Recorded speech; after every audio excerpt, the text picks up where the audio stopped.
হাসপাতালে ভর্তি শাহরুখ খান, কি হয়েছে কিং খানের? গুরুতর অসুস্থ শাহরুখ খান মঙ্গলবার 21শে মে গুজরাটের নরেন্দ্র মোদী স্টেডিয়ামে ছিল এবারের আইপিএল এর কোয়ালিফায়ার 1। সেখানে কেকেআরের মুখোমুখি হয় হায়দ্রাবাদ। বলাই বাহুল্য সেখানে জয়ী হলো শাহরুখের দল।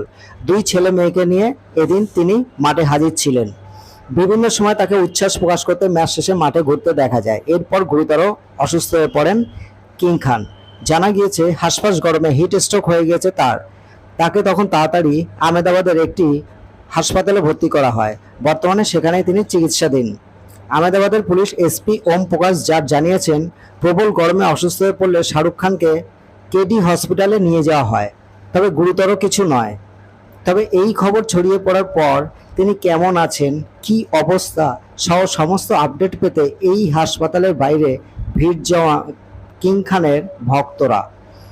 এছাড়া অনেকেই এদিন সোশ্যাল মিডিয়ায় কিং খানের দ্রুত আরোগ্য কামনা করেছেন। সেদিন আহমেদাবাদে তাপপ্রবাহ চলছিল বলে জানা গিয়েছে। এবারে ম্যাচের দুদিন আগে আহমেদাবাদে চলে গিয়েছিলেন কিং খান। মঙ্গলবার ম্যাচের পর তিনি একটু রাতের দিকে আহমেদাবাদের শহরের আইটিসি নর্মদা হোটেলে পৌঁছান তার গোটা টিমের সঙ্গে। সেখানে তাদের সাদর অভ্যর্থনা জানানো হয়। এরপর শাহরুখের শরীর খারাপ করলে তাকে তড়িঘড়ি হাসপাতালে নিয়ে যাওয়া হয়। চলছে চিকিৎসা, তবে বর্তমানে আগের তুলনায় ভালো আছেন। শাহরুখ খানের অরিজিনাল ফ্যান যারা, তারা কিং খানের সুস্থতার জন্য অবশ্যই কমেন্টে জানাবেন আর সাবস্ক্রাইব করে আমাকে একটু সাপোর্ট করবেন। ধন্যবাদ।